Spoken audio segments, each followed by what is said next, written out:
आत्ताच्या क्षणाला पोचिंगचा प्रश्न हा खूप मोठा आहे. वाळ्या पाठीकडे स्मगलिंग खूप मोठं आहे.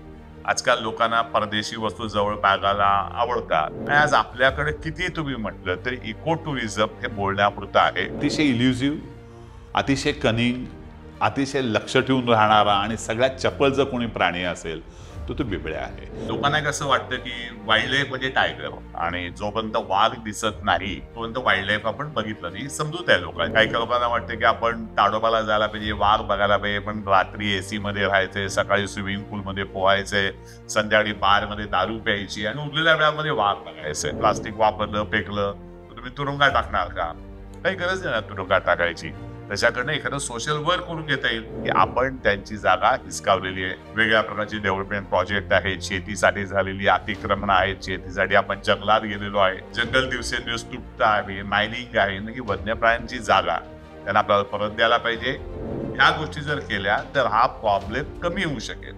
बंद हा कधीच होऊ शकणार नाही की कुठल्याही परिस्थितीमध्ये प्राणी, मी जर त्याचं भक्ष नाही तर अत्यंत अपवादात्मक परिस्थिती असल्याशिवाय तो माझ्यावर हल्ला करणार नाही. अनेकांना थोडाफार फायदा होईल, त्याचं पोट भरेल आणि त्याला कुटुंबासाठी काहीतरी उत्पन्न मिळेल. या गोष्टी जिथं होत जातील ते खरं इकोटुरिझम होईल. हे दरवेळेस एन्फोर्स करायला, मला वाटतं हे जर आपल्याला एन्फोर्स नाही करायचा असा दिवस उजाडला तर तो सोन्याचा दिवस असेल. हत्ती यायचे, ते फणस खायचे, पण आता जाता आता फणस कोणते फणसाचं झाडच तोडून जातात. तर हे हत्तींना कोणी शिकवलं असेल?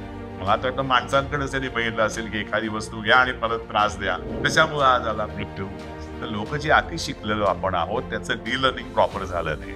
महाराष्ट्र एक असं राज्य आहे की सगळ्यात जास्त कॉम्पेन्सेशन आपण देतो की जंगलामध्ये वाघ समोर आलेला आहे पण वाघाने हल्ला केला नाही. जेव्हा वाघाला माहिती आहे एक तर त्याला भूक लागलेली नाही, हा माणूस आपलं भक्ष नाही आणि वाघाला जायला रस्ता आहे, तर कुणीच हल्ला करत नाही. साऊथ आफ्रिकेला जाऊन येतात, केनियाला जातात, टांझानियाला जातात, तिथला लँडस्केप सगळा वेगळा आहे, तिथे सगळ्या 5 स्टार फॅसिलिटीज आहेत. हे बघितलं की आपल्याला वाटतं अरे इकोटुरिझम म्हणजे फक्त श्रीमंती आहे का? आपल्या ऑलिव्ह रिडले टर्टल्स जे आहेत त्यांना अँटेना बसून त्यांना आपण समुद्रात सोडलं ओढलं, तिथे किती लांब जातात बघायला. हजारो किलोमीटर प्रवास करून ते गेले. ते नॉर्थला गल्फ ऑफ कंबातला पण गेले, इकडे खाली सुद्धा गेले हिंदी महासागराकडे.